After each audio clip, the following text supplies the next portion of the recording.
وَلِلَّهِ غَيْبُ السَّمَاوَاتِ وَالْأَرْضِ، اور اللہ ہی کے لیے ہے آسمانوں اور زمین کی چھپی ہوئی خبریں، یعنی وہ اسی کے پاس ہے، اللہ سے وہ چھپی ہوئی نہیں ہے۔ یہ غیب ہمارے ریفرنس سے ہے، یہ ذہن میں رکھیے گا۔ ہاں، اللہ کے لیے کوئی چیز غیب ہے ہی نہیں، اللہ کے لیے ہر چیز اس کے سامنے حاضر ہے۔ ہم جو رسول اللہ کے لیے بھی علم غیب مانتے ہیں صلی اللہ علیہ وآلہ وسلم، قرآن کی روح سے، کہ جو اللہ تعالیٰ انہیں غیبی خبریں دیتا تھا، اس کے اوپر ہم علم الغیب کا ورڈ اس لیے بول رہے ہوتے ہیں کہ ہمارے ریفرنس سے وہ غیب کی چیز ہے۔ یہ بعض وہابی حضرات جو ہے وہ خام خواہ ایک غلوف کرتے ہیں، وہ کہتے ہیں جی جب نبی کو اللہ نے خبر دے دی تو غیب تو رہا ہی نہیں۔ بھئی غیب پھر بھی رہے گا، ہمارے ریفرنس سے وہ غیب ہی ہے۔ اگر آپ کی یہ ڈاکٹرن مان لی جائے پھر تو اللہ کے پاس بھی علم غیب کوئی نہیں ہے۔ اللہ جب کہتا ہے عالم الغیب والشہادہ تو وہ ہمارے ریفرنس سے بات کرتا ہے، اللہ کے لیے تو کوئی چیز غیب ہے ہی نہیں ہے۔ اسی طریقے سے جب نبیوں کو اللہ تعالیٰ غیب پر اطلاع دیتا ہے، وَمَا كَانَ اللَّهُ لِيُطْلِعَكُمْ عَلَى الْغَيْبِ وَلَكِنَّ اللَّهَ يَجْتَبِي مِن رُّسُلِهِ مَن يَشَاءُ، سورہ آل عمران آیت نمبر 179۔ اللہ کی یہ شان نہیں ہے کہ تمہیں غیب پر اطلاع دے، بلکہ وہ اپنے رسولوں میں سے جسے چاہتا ہے چن لیتا ہے، تو اسے علم غیب ہی بولا جائے گا ہمارے ریفرنس سے، کیونکہ ہمیں اللہ تعالیٰ نے جنت نہیں دکھائی، پیغمبروں کو دکھائی ہے، ہمیں عذاب قبر نہیں دکھایا، پیغمبروں کو دکھایا ہے، ہمیں دوزخ نہیں دکھائی، پیغمبروں کو دکھایا ہے، فرشتے، باقی ساری جو غیب کی چیزیں ہیں وہ اللہ تعالیٰ اپنے پیغمبروں کو دکھاتا ہے تاکہ ان کے ایمان میں کوئی بھی کمزوری نہ رہے، وہ حق الیقین پر پہنچ جائیں، پھر پورے پیشن کے ساتھ وہ توحید کی دعوت باقی مخلوق تک پہنچائیں اللہ کے نمائندے کی حیثیت سے۔ وَمَا أَمْرُ السَّاعَةِ إِلَّا كَلَمْحِ الْبَصَرِ أَوْ هُوَ أَقْرَبُ، اور قیامت کا معاملہ تو نہیں ہے مگر ایک لمحے کی دوری پر یا اس سے بھی قریب۔ اور وہ لمحہ اللہ تعالیٰ نے کہا جس طرح آنکھ کا پلک جھپکنا ہے نا، جو ایک سیکنڈ کے بھی 1000ویں حصے میں ہو رہا ہے، اس سے بھی قریب ہے قیامت کا آنا، یعنی اچانک اس طریقے سے قیامت آ جائے گی۔ یا اس سے یوں سمجھ لیں کہ اللہ تعالیٰ کے لیے ہر چیز آنے واحد میں ہے۔ دیکھیں اس کو دنیا میں آپ نے مثال سے سمجھنا ہے نا، تو یوں سمجھیں جو شخص ہوائی جہاز کے اوپر سفر کر رہا ہے 10,000 فٹ کی بلندی پر، تو وہ آنے والے 2-3 شہر بھی اوپر سے دیکھ رہا ہوتا ہے، لیکن وہی جہاز اگر نیچے لینڈ کرے تو آپ چند سو فٹ تک ہی سامنے دیکھ سکتے ہیں، اور وہی جہاز جب بلندی پر ہوتا ہے اسی جگہ پر 3-4 شہر اس کو سامنے نظر آ رہے ہیں، اس کے لیے ایک لمحے کی دوری پہ ہیں سارے۔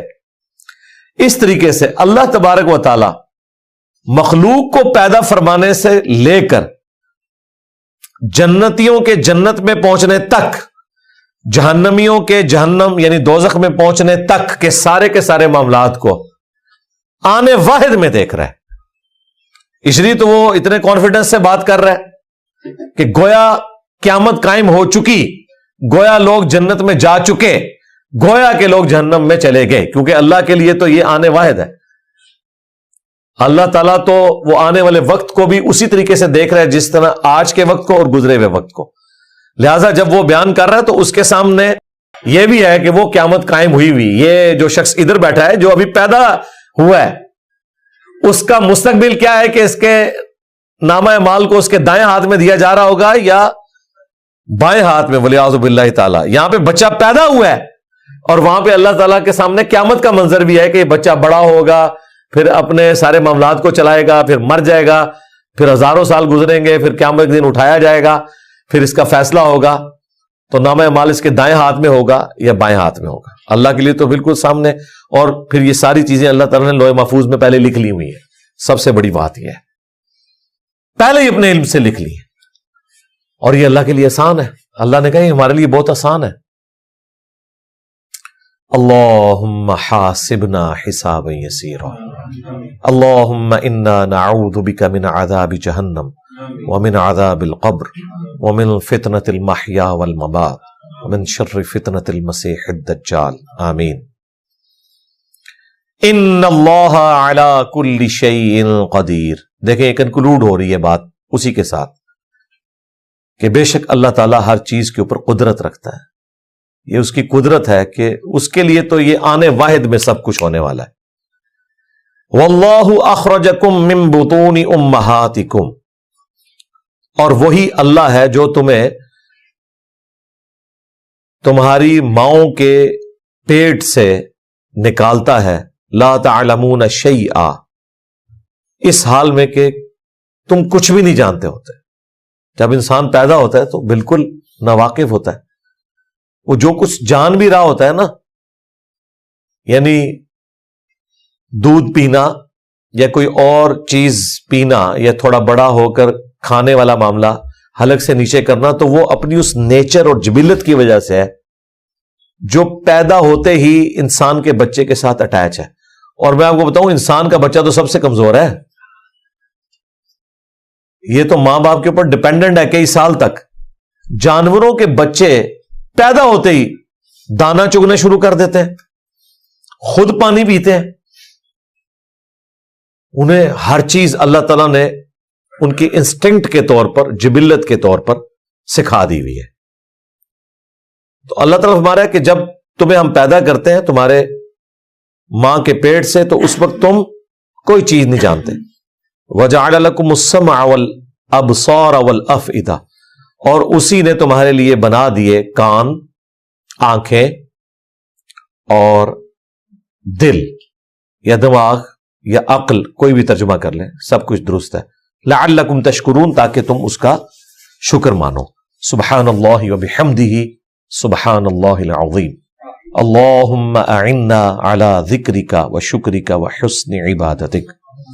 بس یہی نعمتیں ہیں جی جن کی وجہ سے قیامت کے دن ہماری اکاؤنٹیبلٹی بھی ہے.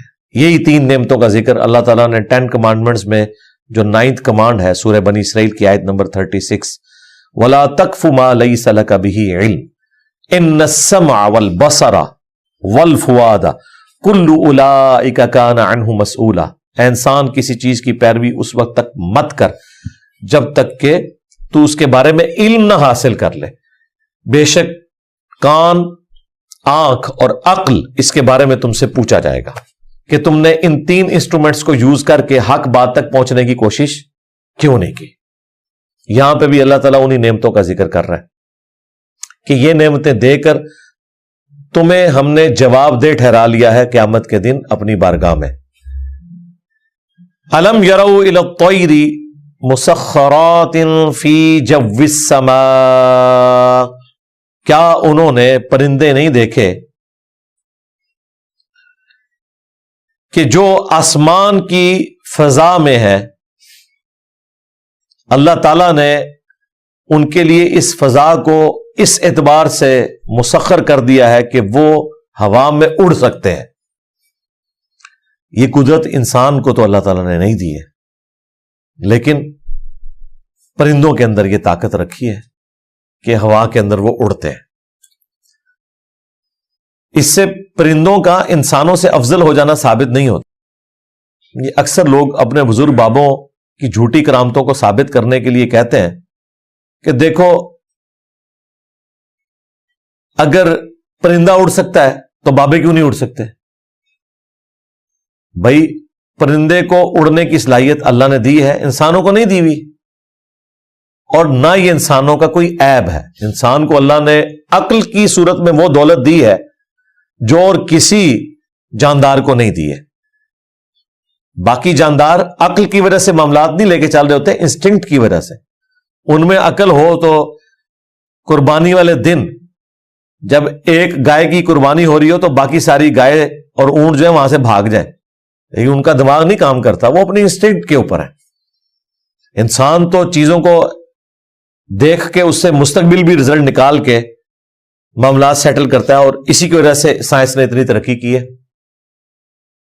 تجربہ آیا, اس سے سیکھا, مزید بہتری کی, پھر نیکسٹ ایکسپیریمنٹ ہوا جب کبھی زندگی میں, اس سے مزید سیکھا, اور یوں کرتے کرتے آج انسان کہاں پہ پہنچ گیا. لیکن جو پرندے ہیں ان کی انسٹنکٹ میں اللہ نے ان کو یہ طاقت دی ہے کہ وہ اڑ سکتے ہیں. ما یمسکہن الا اللہ, انہیں کوئی نہیں روک سکتا آسمان میں سوائے اللہ کے. ان فی ذلک لآیات لقوم یؤمنون، بے شک اس میں نشانیاں ہیں ان لوگوں کے لیے، اس قوم کے لیے جو بات ماننا چاہیں، جو ایمان لانا چاہیں. ان کے لیے تو واقعی بڑی نشانی ہے کہ اللہ تعالیٰ نے کیسی کیسی مخلوقات پیدا کی ہیں. ابھی تو آپ ان پرندوں کو دیکھیں جو مائگریٹ کر کے 8-8 10-10 ہزار کلومیٹر کا سفر کرتے ہیں. سائبیریا میں، رشیا میں جب برف باری ہوتی ہے نا، تو یہ جو ہمارے یہاں پنجاب میں بھی ایک پرندہ آتا ہے سرخاب، کتنا خوبصورت پرندہ ہے، اس کے پر کتنے خوبصورت ہوتے ہیں. ہزاروں کلومیٹر کا سفر کر کے ٹھنڈ سے بچنے کے لیے وہ ان علاقوں میں آتے ہیں. یہاں پہ اتنی ٹھنڈ نہیں ہوتی، نہ اتنا موسم سخت ہے، اور پھر وہ واپس چلے جاتے ہیں.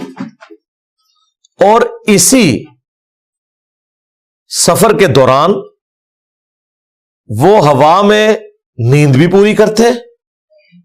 اللہ اکبر کبیرہ، اڑتے رہتے ہیں، اور کوئی ریفیولنگ والا معاملہ بھی نہیں ہے. ہمارے جہازوں کو تو بار بار فیول کی ضرورت پڑتی ہے، اور وہ نرم و نازک قسم کے پر اتنے ملائم، ان کے اندر اللہ نے اتنی طاقت رکھ دی ہے. پھر ان کے دماغ میں جو ڈائریکشن فٹ کی ہے، کمپاس فٹ کر دی ہے کہ انہیں پتہ ہے ہم نے کن راستوں میں جانا ہے.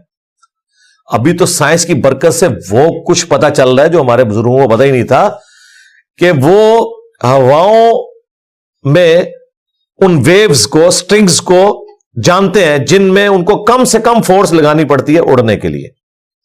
ہوا کو یوز کرنا وہ جانتے ہیں. پھر جس طریقے سے وہ گروپ کی شکل میں اڑتے ہیں، وہ بھی ایک یونیک طریقہ ہے کہ آگے جو پرندہ ہے وہ جو فورس لگا رہا ہے، اس کی وجہ سے جو پچھلے پرندے ہیں ان کو کم فورس لگانی پڑتی ہے. تھوڑی دیر بعد پھر پیچھے سے ایک پرندہ جو ہے وہ آگے آ جاتا ہے، اور یوں وہ آلٹرنیٹیولی زور لگاتے رہتے ہیں. کیا کچھ اللہ تعالیٰ نے انہیں سکھا دیا ہے.